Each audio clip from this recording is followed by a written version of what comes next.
Hi, good afternoon, everyone. It's Wednesday, March 22nd, and it's 1:51 p.m. here in Chicago.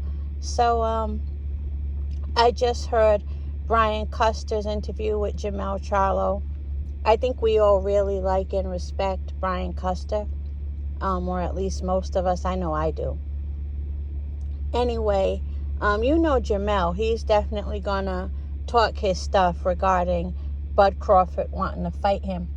And I am one of those people who believes that if the person's not in your weight class, you're not ducking them. I guess you can't really make a vague, like a blanket statement. It depends on the situation. It depends on the circumstances. Like, let's take Jamal Charlo and David Benavidez. That situation, I can understand people calling it a duck because, the person who didn't want the fight started the talking. So I can understand people thinking it, even though technically Maul isn't a duck because he's not at 168, but because he did a lot of the talking initially. I don't know if he was the first, but he did a lot. I can understand people calling that a duck. Mell and Bud, I personally don't call it a duck. But I guess I can see where some people would. Because I think bigger guys like Mell, they really do see Bud as like a smaller guy that they don't consider with the same amount of seriousness as they do boxers in their own weight class. But anyway, enough of that. I only have one request of Jamal Charlo. You just be consistent. One thing about Mell, when it comes to Bud, in the same 2-minute time span, he's saying he'll welcome the fight and then he won't welcome the fight. Bring it on and then fight someone in your weight class. Let's get it, and then you're ducking the people at 147. Like, he's very inconsistent when it comes to Bud. And I can see why people might think that seems like somebody who's ducking. Like, he talks all of this talk, but then he must have doubts, and then he kind of backtracks and brings up Boots, and obviously he hasn't been keeping up with the news because nobody can say Bud is ducking Boots at this point, and we ain't even gonna go there. But a lot of people are on Boots' ass for what they consider ducking Bud, so Mell needs to get up to date with that one. But he entertains the fight. Then the more he talks, he must get to thinking, and I'm wondering if doubt rushes through his mind, because then he knocks the fight down. So he's very inconsistent. All I ask is that he be consistent. If you know you're not gonna fight Bud, just say it.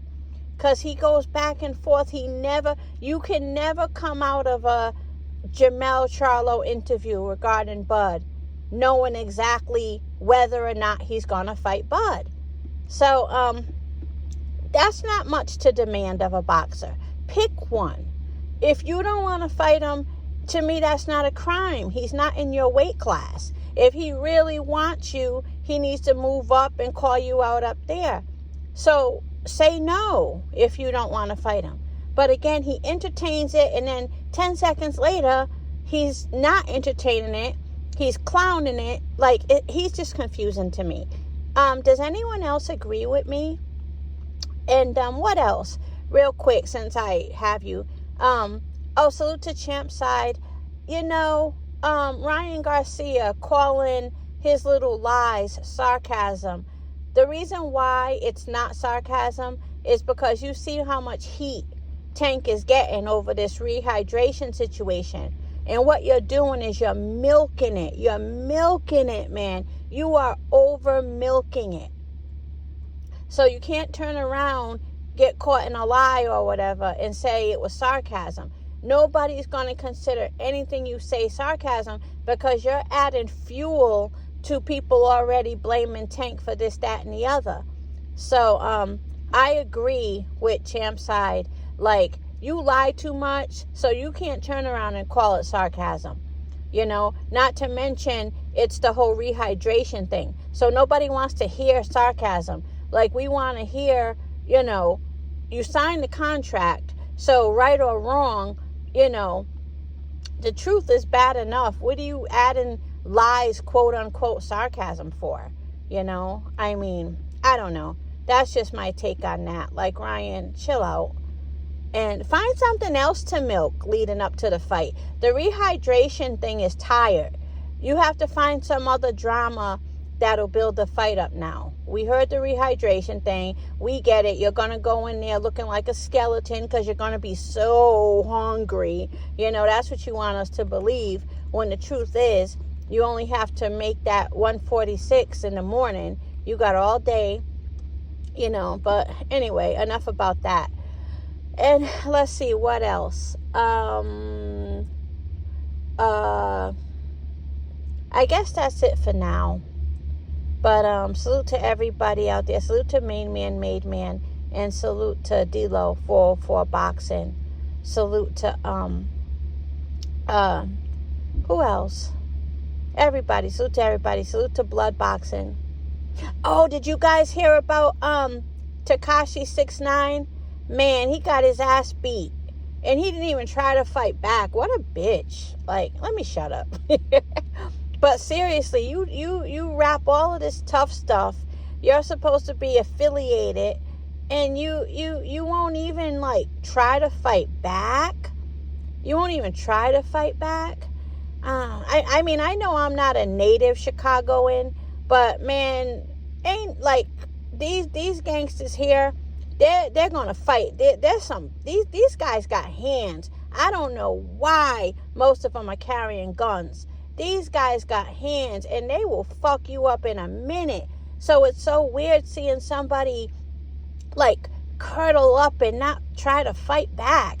That just looks so weird to me. Like, you're a man. You gotta fight. You can be losing. That's okay. But fight back. Like, he didn't do nothing. Jesus.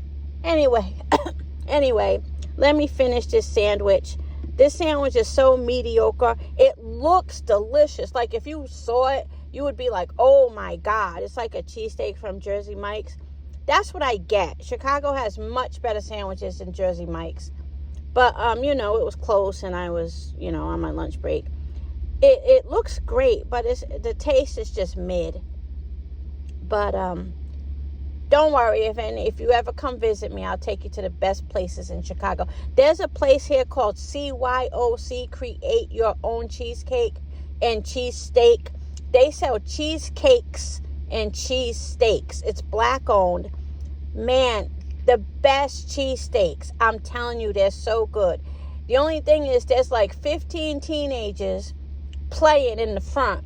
I mean, they keep the gloves on. They keep the place neat over by where the food is prepared.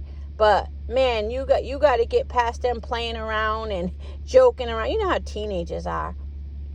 But if you can get past that, that sandwich is damn good. But yeah, I'm talking about food because I'm on my lunch break. So I'm being a 78 right now. There was speaking of Wisconsin, there was something I heard about Milwaukee. I got to run it by 78. Anyway, gotta go. Have a good day, everyone.